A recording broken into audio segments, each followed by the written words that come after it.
जी अस्सलाम वालेकुम मेरे दोस्तों। कहते हैं आग है, औलाद इब्राहिमी है, नमरूद है, खुदा को फिर कोई इम्तिहान मकसूद है। दोस्तों, हमारे पश्तून भाई जिनके इलाके में मस्जिद के अंदर बम धमाका, बात वहीं से शुरू करेंगे।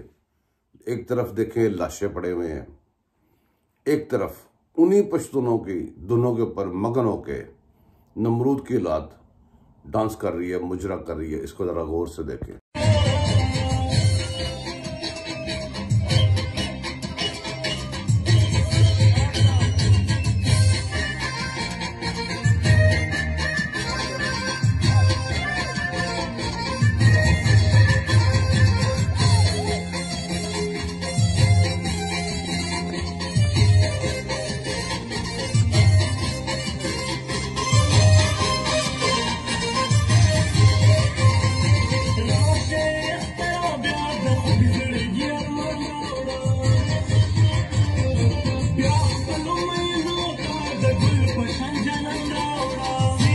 ये तो थे आपके नमरूद के पैरोकार जो कि अपनी धमा चौकड़ी मचाए और मुसलसल अपना एक राग बाल अलापते आगे चले जा रहे हैं और हर वो जुर्म कर रहे हैं जो रियासत और स्टेट के खिलाफ हो।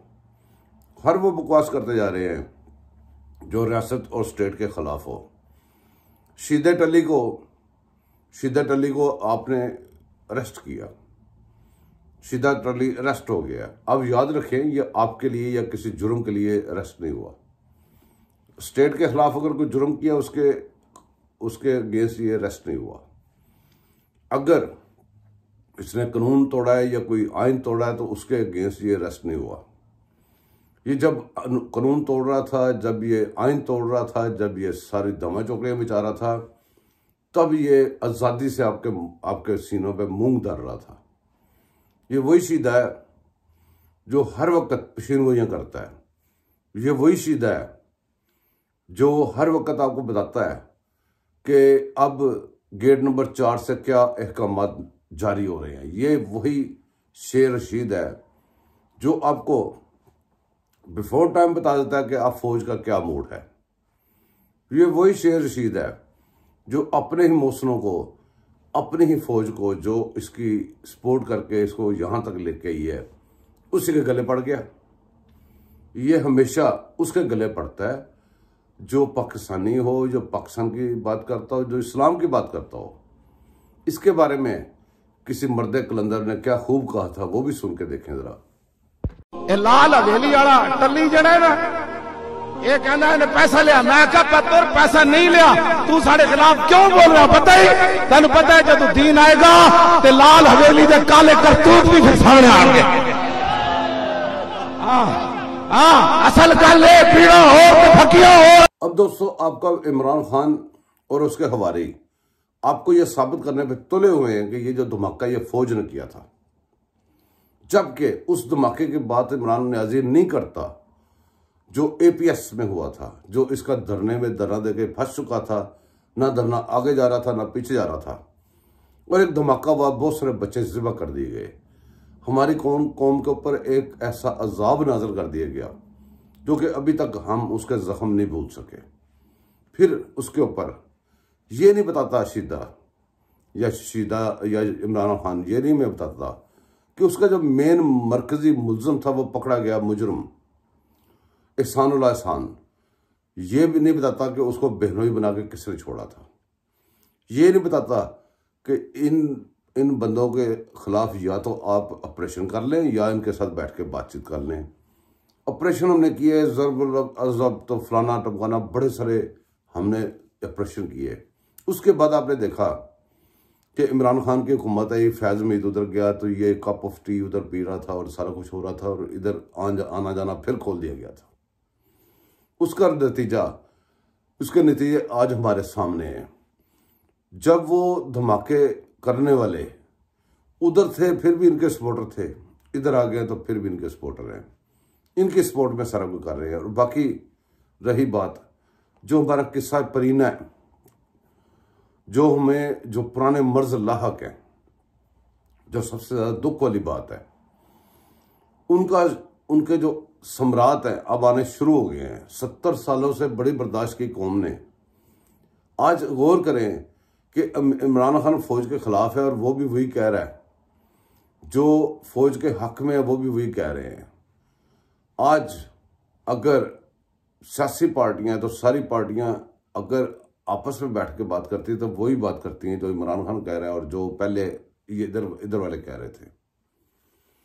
जिसके जो नारे लगते थे यहाँ पे, जैसा कि ये जो दहशत गर्दी है इसके पीछे वर्दी है, ये जो नाम मालूम है इनका हमें मालूम है, ऐसी जो नारे लगते थे वो जो 2-4 लोग होते थे उनको उठा के अंदर कर देते थे। आज क्या शुरू हुआ है? आज इमरान खान के हवारी, जिनका इमरान खान कहता है कि भाई छोटे रैंकों में फलां जगह पे भी हमारे लोग हैं, इधर भी हमारे लोग हैं।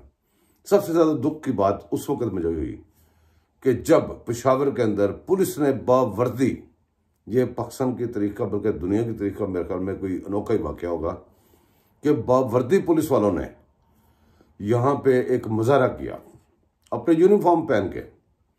उसके अंदर उन्होंने ये नारे लगाए कि ये जो दहशत गर्दी है इसके पीछे वर्दी है, और ये नारे लगाए कि ये जो नाम मालूम है ये सब हमें मालूम है। ये नारे चलते चलते यहाँ तक पहुंच गए हैं कि पुलिस जिसने रोकना था स्टेट के केस नारे लगाने के या किसी इदारे के, वो खुद यहाँ पे नारे लगा रही है और वो भी यूनिफॉर्म में। और उधर उनका जो वो पैरोकार है, जिसको पैरोकार हैं ये लोग, जो उनका भगवान बना के दिया गया, वो ऐसे जनाब चौड़ा के लाहौर में बैठा हुआ है।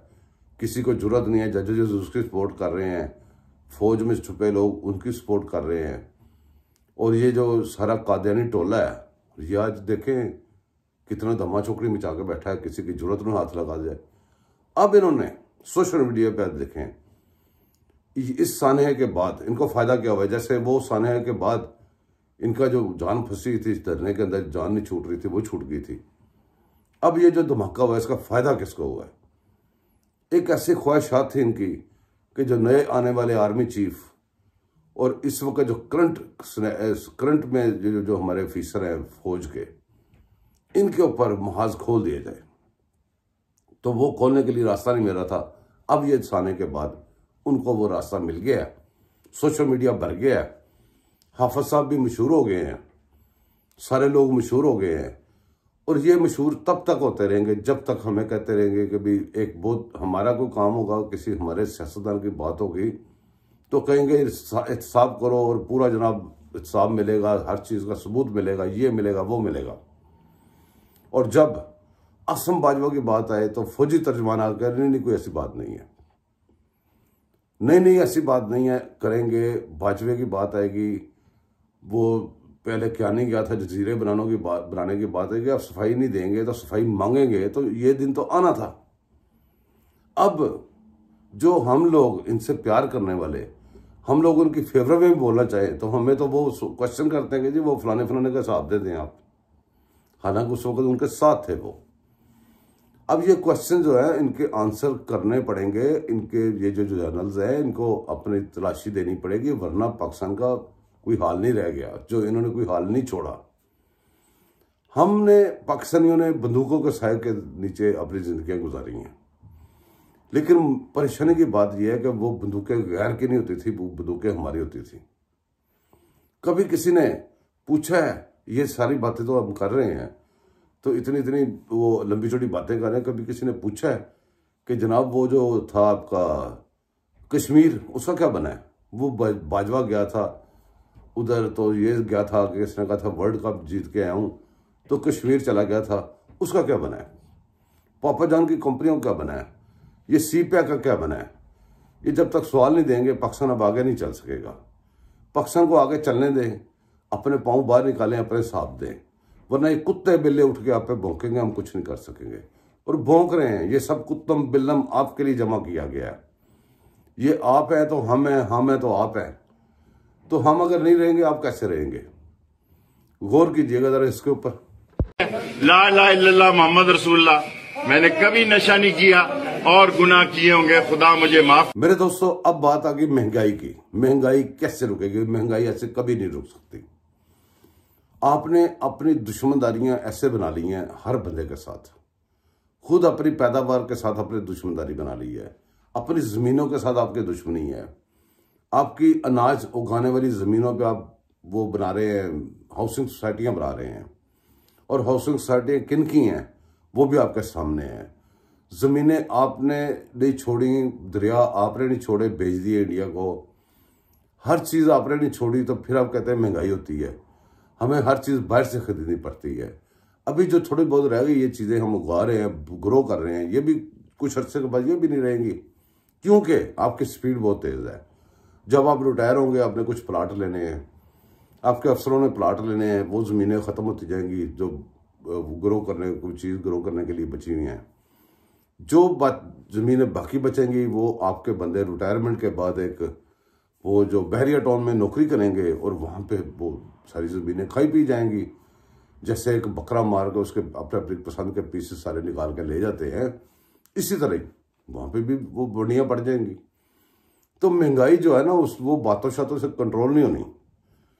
महंगाई सबको हिसाब देना पड़ेगा। इमरान खान के ऊपर अगर कहते हैं जितने इसने 100 अरब लिया उसको बाहर निकलवाएं, नवाज शरीफ का कहते हैं उसे बाहर निकलवाएं, सबूत लाएं और खुद भी अपने सबूत जो हमारे सामने पड़े हैं उसका हिसाब दें। तो ये कब तक चलेगा? इस तरह कैसे चलेगा? ये मुल्क नहीं चल रहा। अब तो मुल्क के अंदर जो आपका जो इतनी देर अपने लगाई थी उसका आपको अजर भी मिलना शुरू हो गया है और हम लोग बैठे तमाशा देख रहे हैं और दुख हो रहा है हमें कि आपके खिलाफ जब इससे ऐसे नारे लग रहे हैं, हमें दुख हो रहा है, हमें अफसोस हो रहा है। अभी ये ना तो काला तीतर है ना सफेद तीतर है। शेर रशीद को आपने अरेस्ट किया, शेर रशीद को आपने अरेस्ट किया, हमारे लिए नहीं किया भाई। शेर रशीद का तो उस वक्त भी जुर्म था जब ये सारे जुर्म किए हुए थे, जब वो बकवास करता था। अगर उसको अरेस्ट कर ही लिया तो उसको पूरा कम से कम उसको सिर्फ तरियां शरियां लगाने के लिए, उसको प्रेशर अंडर प्रेशर करने के लिए ना उसको गिरफ्तार करें, उससे हिसाब लें।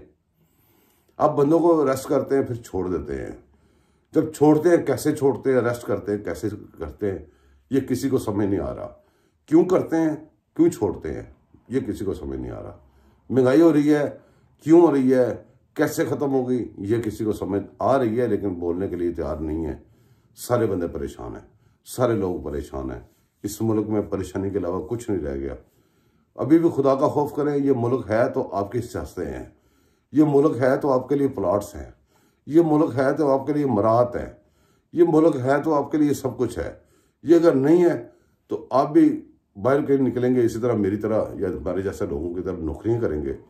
वहाँ पे किसी को नहीं पता ये जर्नल है, यहाँ पे किसी को नहीं पता ये कर्नल है, यहाँ पे किसी को नहीं पता ये फलाना मोसेस है, यहाँ पे किसी को नहीं पता कि ये इमाम मस्जिद है, यहाँ पे किसी को नहीं पता कि ये बहुत बड़ा इंजीनियर है। यहाँ पे आके बर्तन भी साफ करने पड़ेंगे, रोडें भी साफ करनी पड़ेंगी और मजदूरियाँ करनी पड़ेंगी। और या तो अपनी एबिलिटीज दिखाएंगे, उस एबिलिटीज के मुताबिक काम करेंगे। और लूटा हुआ पैसा इधर कोई नहीं चलता।